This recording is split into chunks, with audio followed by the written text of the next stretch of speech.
Earl.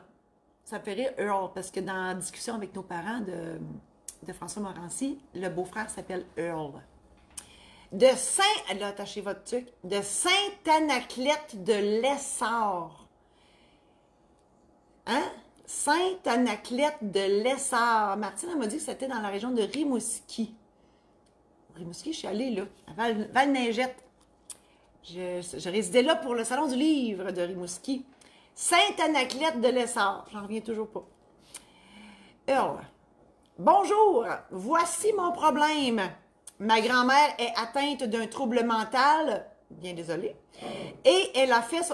Entendez-vous Marcel? Marcel, là, il est incroyable. Là, il se vire partout sur le tapis, là, puis là, il pense qu'il est tout seul. Non, on est en pleine TV, cette Marcel. Calme-toi. Mes aïeux, là, je le mets à quelque part d'autre parce que il est trop déchaîné. Alors, je recommence. Ma grand-mère est atteinte d'un trouble mental et elle a fait son testament devant un notaire avant d'être dans cet état. Je suis fort désolée que votre grand-mère soit dans cet état-là.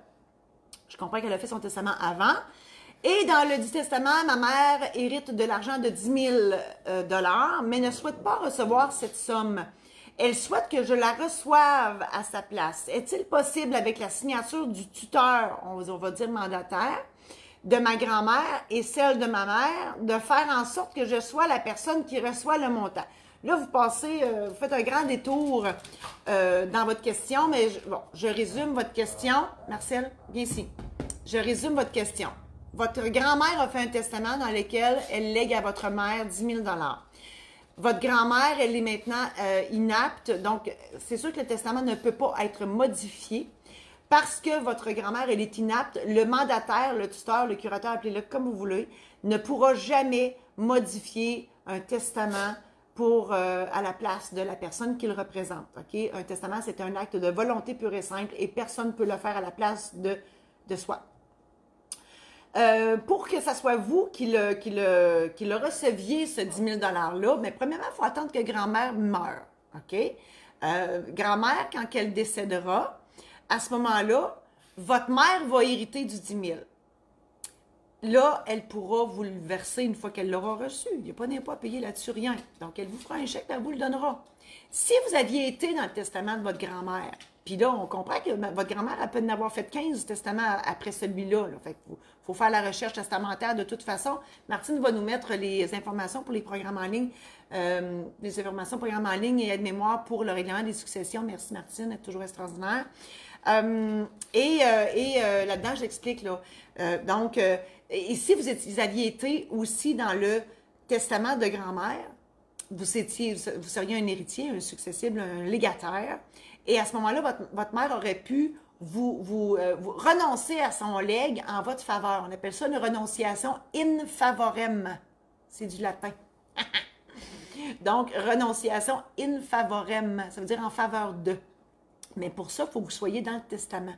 Donc, si vous ne l'êtes pas, votre mère n'aura qu'à accepter le legs et vous faire un chèque de 10 000 $ à ce moment-là. Mais chose certaine, on ne pourra jamais modifier le testament d'une personne inapte. Il est trop tard, malheureusement. Alors, je vous invite à partager cette chronique si elle vous a plu. Donc, si vous pensez qu'on peut... Marcel, viens, Marcel. Si vous pensez qu'elle peut plaire à d'autres amis Facebook, je vous invite à la partager.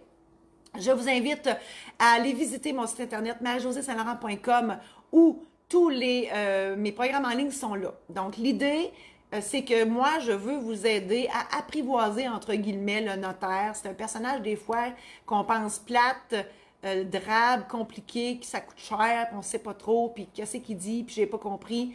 Bref, avant d'y aller, mes programmes en ligne sont là pour vous aider à vous préparer, à vous faire une thèse sur le personnage, le langage, les étapes à suivre, entre autres pour l'achat d'une maison, etc.